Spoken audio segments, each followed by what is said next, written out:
Hi అండి. Welcome to story book audio. ఈ కథ మీకు నచ్చినట్లయితే లైక్ చేయండి, షేర్ చేయండి, సబ్స్క్రైబ్ చేయండి. అను ప్రేమ్ వైపు తిరిగి వెనక్కి నడుస్తూ, లేదు నువ్వు కావాలనే చేశావు నాకు తెలుసు అని అంటుండగా ప్రేమ్ అనుని తన వైపుకి లాక్కొని నడుం చుట్టూ చేతులు వేస్తాడు.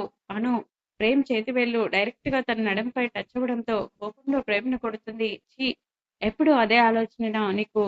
నన్ను ఎప్పుడెప్పుడు టచ్ చేద్దామా అని చూస్తావు అని కోపంగా అంటుంది. ప్రేమ్ షాక్ లో ఉన్న తనకి ఒక నిమిషం పట్టింది. తను ఎందుకు కొట్టిందో అర్థం కావడానికి. అను అలా మాట్లాడేసరికి కోపంగా అను భుజం పట్టి వెనక్కి తిప్పి, చూడు, ఇంకొక అడుగు వేసిన మెట్ల మీద నుండి కింద పడేదానివి. నీ చుట్టూ చేతులు వేసి పట్టుకుంది నువ్వు పడకుండా ఉండాలి అని, అంతేకాని వేరే ఉద్దేశంతో కాదు. ఏంటి నా క్యారెక్టర్ ని వేలెత్తి చూపిస్తున్నావు?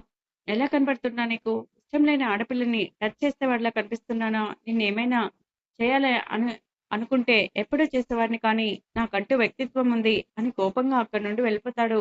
అను సహనంగా అక్కడే కూర్చుంటుంది. అసలు ఏమైంది నాకు?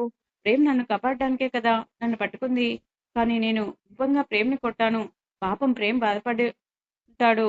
నిన్న నాకు ఫీవర్ వచ్చినా చిన్నపిల్లలా చూసుకున్నాడు. అప్పుడు కూడా వేరే ఉద్దేశంతో చూడలేదు. ఇప్పుడు ఏమనుకుంటాడో ఏమో అని ఆలోచించి సారీ చెప్పేస్తే అని అనుకున్నదే తడవు ప్రేమ్ దగ్గరికి వెళ్దామని లేస్తుండగా తనకి కాల్ వస్తుంది. ఎవరా అని చూడకుండానే ఫోన్ లిఫ్ట్ చేస్తే హలో ఎవరు అంటుంది. సోనీ. హలో అను, నేను సోనీని. అను, హా సోనీ, ఎలా ఉన్నావు? సోనీ, నేను సూపర్, నువ్వెలా ఉన్నావు? అను, నేను బాగున్నా. ఏంటి సడన్ గా కాల్ చేస్తావు? సోనీ సిగ్గుపడుతూ, అది నాకు పెళ్లి, నువ్వు తప్పకుండా రావాలి. అను, ఓ కంగ్రాట్స్, ఎప్పుడు పెళ్లి? సోనీ, 2 డేస్ తర్వాత తప్పకుండా రావాలి. అను, అదేంటి అంత సడన్ గా? అయినా 2 డేస్ తర్వాత అంటే మా రిసెప్షన్ ఉంది. సోనీ ఒక నెట్వర్క్ విడిచి కనీసం ఎప్పుడైనా రావే, మళ్ళీ కలుస్తామో లేదో. అబ్బాయి ఈ వేరే స్టేట్, అలాగే వచ్చేటప్పుడు జానుని కూడా తీసుకునిరా, లేకపోతే నేను చంపేస్తా. అను, జాను లేదు, డార్జిలింగ్ వెళ్ళింది, నేను వస్తాను. సోనీ, సరే నువ్వు ఇక్కడికి రా, అన్నీ మాట్లాడుకుందామని అంటుంది. అను సరే అని అక్కడి నుండి సోనీ దగ్గరికి వెళ్తుంది. డార్జిలింగ్. జాను లేచేసరికి ప్రణయ్ అక్కడ కనిపించడు. నైట్ ప్రణయ్ తన ప్రేమ గురించి చెప్పడం, తను ప్రణయ్కి చెప్పడం అన్ని గుర్తు తెచ్చుకొని సిగ్గుతో తనలో తను నవ్వుకుంటుంది. టైం చూస్తుంది, లేట్ అయిందని ఫ్రెష్ అయ్యి కిందికి వెళ్ళేసరికి ప్రణయ్ మేనేజర్ తో ఏదో మాట్లాడుతుంటాడు. వెళ్ళి ప్రణయ్ పక్కన కూర్చుంటుంది. మేనేజర్, గుడ్ మార్నింగ్ మేడం అని విచ్చేస్తాడు. జాను చిన్నగా నవ్వి తను కూడా విచ్చేస్తుంది. ప్రణయ్ వైపు చూస్తుంది. ప్రణయ్ జాను చూసి చిన్నగా నవ్వి మేనేజర్ తో నేను తర్వాత మాట్లాడతానని చెప్పి పంపిస్తాడు. అప్పుడే అక్కడికి సర్వెంట్ వచ్చి, సార్ టిఫిన్ రెడీ అని చెప్తుంది. ప్రణయ్, జాను పద అని తీసుకెళ్తాడు. ఇద్దరు కూర్చుని తింటుండగా జాను, ప్రణయ్, ఆయ్, ఈ రోజు ఎక్కడికి ప్లాన్ చేస్తారు? ప్రణయ్, అది సర్ప్రైజ్. జాను, ఎవరికి? ప్రణయ్, నా ధర్మపతికి అని అంటాడు. జాను, ఏంటో ఆ సర్ప్రైజ్? ప్రణయ్, సర్ప్రైజ్ అంటే సర్ప్రైజే అని అంటాడు. జాను కళ్ళు గుండ్రంగా తిప్పుతుంది. ఇద్దరు టిఫిన్ చేసి కార్లో బయలుదేరుతారు తేయాకు తోటకి. ప్రణయ్, జాను కార్ దిగి తేయాకు తోటలో నుండి నడుస్తూ వెళ్తున్నారు. మార్నింగ్ కావడం వల్ల అక్కడ మంచు కురుస్తుంది. అక్కడ పచ్చని చెట్ల పైన మంచు పడుతుంటే గాలికి చెట్లు చిన్నగా కదులుతున్నాయి. నేనున్నాను, నన్ను కూడా గుర్తు పెట్టుకోండి అన్నట్టు అప్పుడే దూరంగా ఉన్న కొండల్లో నుండి సూర్యుడు మెల్లగా తొంగి చూస్తున్నాడు. అది చూడగానే జాను మనసుకి చాలా ప్రశాంతంగా అనిపిస్తుంది. అప్రయత్నంగా జాను 2 చేతులు చాచి గట్టిగా ఊపిరి తీసుకుని వదిలేస్తుంది. తన భుజాలపై ఎవరో చేయవేయడంతో కళ్ళు తెరిచి వెనక్కి తిరిగి చూస్తుంది. ప్రణయ్, జాను ఏంటి అలా నిలబడిపోయావు? ఈ ప్లేస్ అంత బాగా నచ్చిందా అని అంటాడు. జాను, అవును, మీరు ఇస్తానన్న సర్ప్రైజ్ ఇదేనా అని అడుగుతుంది. ప్రణయ్, కాదు, అది వేరే. జాను, మరి ఇక్కడికి తీసుకెళ్ళొచ్చుగా. ప్రణయ్, తీసుకెళ్ళొచ్చు, కానీ నీకు ఈ తేయాకు తోటని చూపిస్తామని తీసుకొచ్చాను. ఇద్దరు కొద్దిసేపు అక్కడే ఉండి అక్కడి నుండి వెళ్ళిపోతారు. ప్రణయ్ ఒక చోట కార్ సైడ్ కాపి, జాను నువ్వు ఇక్కడే ఉండు, ఇప్పుడే వస్తానని కార్ దిగబోతుండగా జాను ప్రణయ్ చేతిని పట్టుకుని, ఎక్కడికి? నేను కూడా వస్తానని అడుగుతుంది. ప్రణయ్ తను జాను భయం అర్థమై, జాను నువ్వు ఇక్కడే ఉండు, నేను ఇప్పుడే వస్తాను, జస్ట్ 5 minutes, అప్పుడు వరకు సాంగ్స్ విను అని సాంగ్స్ పెట్టి వెళ్తాడు. జాను మనసులో కనీసం ఫోన్ అయినా తెచ్చుకోలేదు, ఇంట్లోనే మర్చిపోయా, కనీసం అనూకికైనా కాల్ చేద్దామంటే అని అనుకుంటుంది. కొంచెం భయంగానే చూస్తుంది చుట్టూ. ఇక ఇలా కాదని కళ్ళు మూసుకుని సీట్ వెనక్కి వాళ్తుంది. ప్రణయ్ కొంచెం దూరం వెళ్ళాక మేనేజర్ తనని కలుస్తాడు. అంతా ఓకేనా అని అంటాడు మేనేజర్ తో. మేనేజర్, ఓకే సార్, మీరు ఒకసారి చెక్ చేస్తే అని ప్రణయ్కి అక్కడ అంతా చూపిస్తాడు. ప్రణయ్, చాలా బాగుంది మేనేజర్ గారు అని అంటాడు. మేనేజర్ సార్, నైట్ చూడడానికి ఇంకా బాగుంటుంది, 2 కళ్ళు చాలవు, మీరు ఓకే అంటే ఇంకా మధ్యాహ్నం కూడా కాలేదు, పక్కనే హోటల్ ఉంది, అక్కడ రూమ్ బుక్ చేస్తాను, ఎందుకంటే ఇక్కడికి మీ ఇల్లు దూరం. ప్రణయ్ సరే అని ఇక నేను వెళ్తాను అని అక్కడ నుండి కార్ దగ్గరికి వెళ్ళి కార్లో కూర్చొని జాను అని తనని తడతాడు. జాను కళ్ళు తెరిచి చూస్తుంది. ప్రణయ్ సాంగ్స్ అంతా బాగున్నా అక్షయ, కళ్ళు మూసుకొని మరీ వింటున్నాం. జాను లేదు, మీరు వెళ్ళాక సాంగ్స్ వింటూ అలా కళ్ళు మూసుకున్నా అంతే. ప్రణయ్ డ్రైవ్ చేస్తూ షాపింగ్ మాల్ ముందు కారు ఆపుతాడు. అక్కడ షాపింగ్ అయిపోయాక హోటల్ కి తీసుకొస్తాడు. ముందుగానే రూమ్ బుక్ చేయడంతో కీస్ తీసుకుని జాను చేపట్టుకుని రూమ్కి వెళ్తాడు. అప్పటికే నైట్ గా వస్తుంది. జాను అంతా అయోమయంగా ఉంది. ప్రణయ్ ఏం చేస్తున్నారు మీరు, ఏంటి ఇదంతా నాకు అర్థం కావట్లేదు. ప్రణయ్ చిన్నగా నవ్వి సర్ప్రైజ్ అన్నా కదా, కొంచెం ఓపిక పట్టు, ముందు నువ్వు ఫ్రెష్ అయ్యి రా. జాను మనసులో పొద్దు నుంచి సర్ప్రైజ్ సర్ప్రైజ్ అని అంటున్నాడు, కానీ అదేంటో చెప్పట్లేదు, చూద్దాం ఆ సర్ప్రైజ్ ఏంటో అనుకుని ఫ్రెష్ అయ్యి వస్తుంది. ప్రణయ్ కూడా ఫ్రెష్ అయ్యాక ఇద్దరు హోటల్ బయటికి వెళ్ళాక జాను కళ్ళు సడన్ గా మూసేస్తాడు. జాను ప్రణయ్ అలా చేసేసరికి కొంచెం కంగారుగా, ప్రణయ్ ఏం చేస్తున్నారు, నా కళ్ళు ఎందుకు మూస్తారు?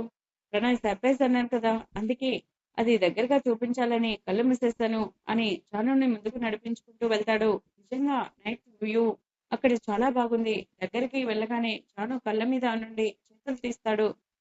జాను కళ్ళు తెరిచి చుట్టూ చూస్తుంది. అది వాటర్ ఫాల్స్. అది చూస్తుంటే 2 కళ్ళు చాలట్లేదు. ఎగ్జైటింగ్ గా తన పక్కనే ఉన్న ప్రణయ్ చూసి ప్రణయ్ చాలా బాగుందని చిన్నపిల్లలా చెప్తుంటే ప్రణయ్ నవ్వి నచ్చిందా సర్ప్రైజ్? జాను చాలా థ్యాంక్స్ ప్రణయ్ అని హక్ చేసుకుంటుంది. ప్రణయ్ నీకు ఇంకో సర్ప్రైజ్ అని జాను చేతిని పట్టుకుని క్యాండిల్ లైట్ డిన్నర్ కి ఏర్పాటు చేసిన ప్లేస్ కి తీసుకెళ్తాడు. జాను అక్కడ అదంతా చూసి ఆశ్చర్యంగా ప్రణయ్ వైపు చూస్తూ ప్రణయ్‌కి ఇలాంటివి కూడా తెలుసా అని మనసులో అనుకుంటుంది. ప్రణయ్ నేను మనిషిని కానా అని జాను వైపు చూస్తాడు.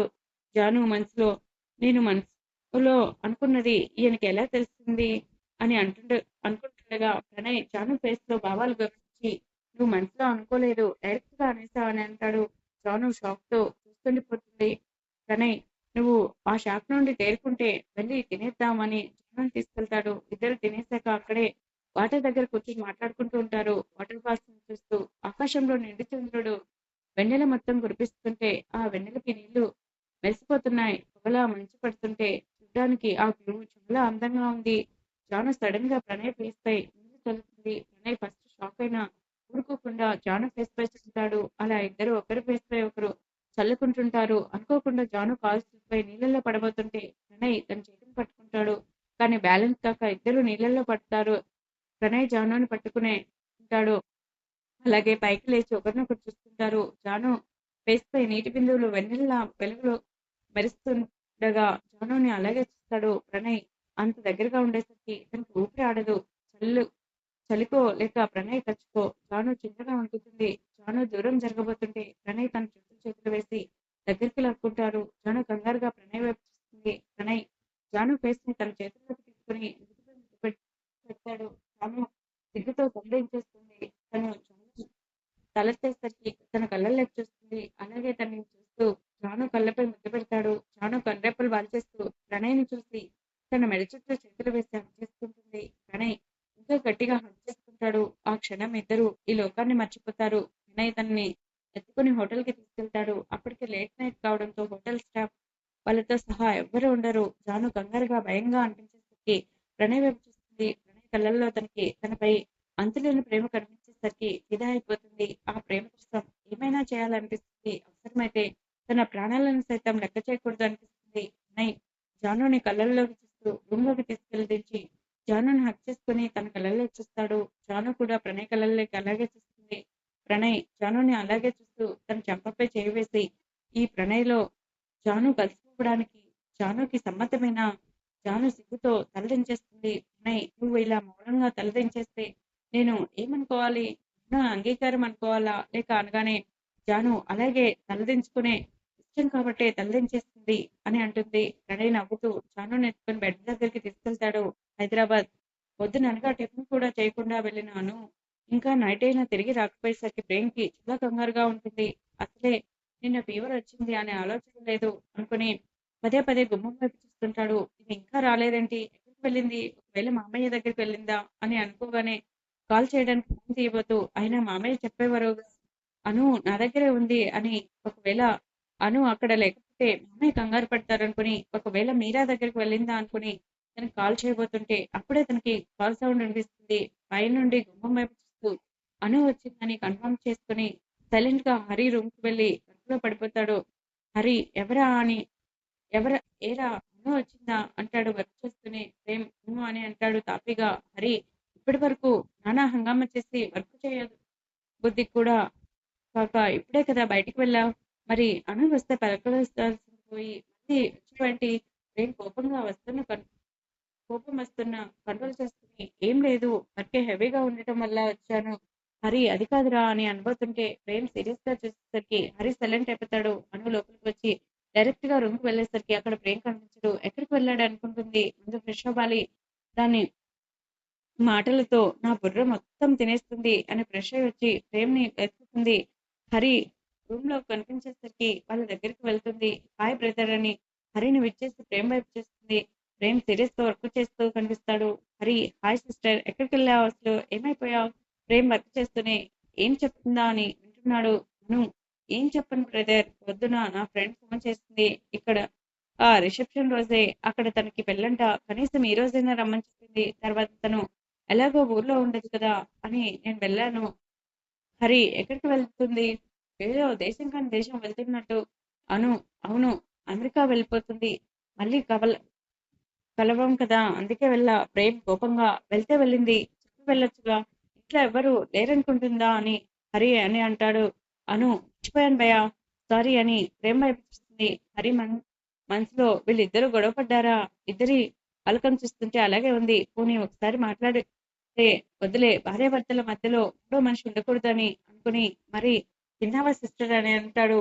అను తినేసా భయ, మా ఫ్రెండ్ వాళ్ళ అమ్మ నేను వాళ్ళ ఇంటికి వస్తున్నా అని నా కోసం ఫిష్ ఫ్రై చేసింది అని హ్యాపీగా చెప్తుంది. ప్రేమ్ నేను ఇక్కడ పొద్దుటి నుంచి టెన్షన్ పడుతుంటే హ్యాపీగా ఫిష్ ఫ్రై తినేసి వచ్చాను అని చెప్తుంది చూడు అని అనుకుంటాడు మనసులో.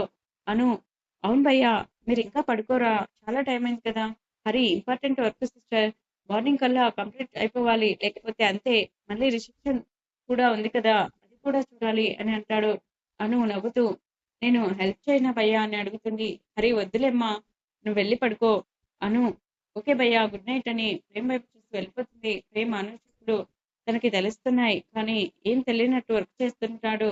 అను రూమ్ లోకి వచ్చి వీడికి చాలా పొగరుంది, వచ్చేటప్పుడు తన వైపు చూసినా గానీ చూడలేదు. పొద్దున జరిగిన దానికి సారీ చెప్దామంటే పొగరు చూపిస్తున్నాడు. కానీ ఇప్పుడు చెప్తా అనుకుని అయినా వాడికి సారీ చెప్పాలి అనుకున్నావు కదా, ముందు వాడికి సారీ చెప్పి ఆ తర్వాత వాడి పని చెప్తా. బెడ్ పై కూర్చుని వెనక్కి వాలి ప్రేమ్ కోసం చూస్తూ తనకే తెలియకుండా మెల్లగా నిద్రలోకి జారుకుంటుంది. ప్రేమ్ వర్క్ అయిపోగానే రూమ్ లోకి వచ్చేసరికి అను కూర్చొని నిద్రపోవడం కనిపిస్తుంది. ఇది ఇలా ఎందుకు పడుకుంది, నా కోసం వెయిట్ చేస్తుందా అనుకోగానే హ్యాపీగా అనిపించింది. కానీ అప్పుడే అయినా నా కోసం ఎందుకు వెయిట్ చేస్తుంది, పొద్దున అంత మాట అంది అనుకుని వెళ్ళి సోఫాలో పడుకుంటాడు. కానీ అనుని అలా చూసేసరికి మనసుగా అమ్మ దగ్గరికి వెళ్ళి తను సరిగా పెట్టి లేస్తుండగా అను తాలికి తన మెడలో ఉన్న చైన్ కి ముడిపడతాయి. అప్పుడే అను సడన్ గా అటువైపు తిరిగేసరికి తను అనుపై పడబోయి తనని టచ్ చేయకుండా తన ఫేస్ కి దగ్గరగా ఉంటాడు. ఎంత దగ్గరగా అంటే తన వెచ్చని శ్వాస అనుకి తగిలేంత. అను చిన్నగా నవ్వుతుంది. నిద్రలోనే అనుకి అంత దగ్గరగా ఉండేసరికి ప్రేమ్కి గుండె చాలా ఫాస్ట్ గా కొట్టుకుంటుంది. అప్రయత్నంగా తన కళ్ళు అను పెదాలపై పడతాయి. ఏదో ట్రాన్స్ లో ఉన్నట్టు అనుకి దగ్గరగా వచ్చేసరికి అను చిన్నగా కదులుతుంది. ప్రేమ్ వెంటనే తెరుకుని గబగబా చైన్కి పడ్డ ముడి విప్పేసి వేలాడుతున్న వాడల్లా ఆగి అను ఫేస్ ని చిన్నగా నుదుటిపై ముద్దు పెట్టి వెళ్ళి సోఫాలో కూర్చుని గుండెపై చేయి వేసుకుని అమ్మ బాబోయ్ ఇదేంటి ఇలా ఉంది, కొంచెం ఉంటే నా పరిస్థితి ఏమయ్యేదో అని అనుకుని పడుకుంటాడు. డార్స్లింగ్ మార్నింగ్ ప్రణయ్ లేచేసరికి జాను అద్దం ముందు నించుని తల తుడుచుకుంటుంది. జాను దగ్గరికి వెళ్ళి వెనుక నుండి హక్ చేసుకుంటాడు. జాను ఉలికిపడి వెనక్కి తిరుగుతుంది. ప్రణయ్ కనిపించేసరికి మీరు ఎప్పుడు లేచారు? ప్రణయ్ ఇప్పుడే లేవగానే దేవి గారి దర్శనం అయింది అని జాను భుజాలకు చేతులు వేసి అంటాడు. జాను నవ్వుతూ సరే ఫ్రెష్ అయ్యండి అని అంటుంది. ప్రణయ్ జాను నీకోటి చెప్పనా, చిన్నపిల్లల నువ్విలా కల్మషం లేని నీ నవ్వును చూస్తే ఎలాంటి వారికన్నా మనసు ప్రశాంతంగా అనిపిస్తుంది అని అంటాడు. జాను ఏంటి ప్రణయ్ నన్ను మునుగు చెట్టెక్కిస్తున్నారు, మళ్ళీ పడిపోతే నా నడుము విరుగుతుంది. ప్రణయ్ ఏం పర్లేదు, నువ్వు పడకుండా నేను పట్టుకుంటాలే అని అంటాడు. జాను మాటలు బాగా నేర్చారు గాని ముందు వెళ్ళి ఫ్రెష్ అయ్యి రండి అని ప్రణయ్ చేతులు తీయాలని చూస్తుంది. కానీ తన వల్ల కావట్లేదు. ప్రణయ్ చేతులు తీయండి. ప్రణయ్ తీయాలని ట్రై చేస్తున్నావు కదా, తీ. జాను ప్లీజ్ ప్రణయ్ తీయండి అని క్యూట్ గా ఫేస్ పెడుతుంది. ప్రణయ్ జాను ఫేస్ క్యూట్ గా పెట్టేసరికి ముద్దుగా అనిపిస్తుంది. జానుని దగ్గరికి తీసుకుని నుదురుపై ముద్దు పెట్టి వాష్రూమ్కి వెళ్తాడు. జాను నవ్వుకొని రెడీ అవుతుంది. ప్రణయ్ ఫ్రెష్ అయ్యి వచ్చాక ఇద్దరు కలిసి కిందికి వెళ్ళి టిఫిన్ చేసి ఇంటికి వెళ్తారు. లోపలికి వెళ్ళేసరికి హాల్లో మేనేజర్ కనిపిస్తాడు. ప్రణయ్ మేనేజర్ దగ్గరికి వెళ్ళగానే మేనేజర్ వచ్చేస్తాడు. చెప్పండి మేనేజర్ గారు, ఇలా వచ్చారేంటి? మేనేజర్, ఇక్కడ మీరు అడిగారు కదా, ఆ ఫైల్ తీసుకొచ్చాను సార్.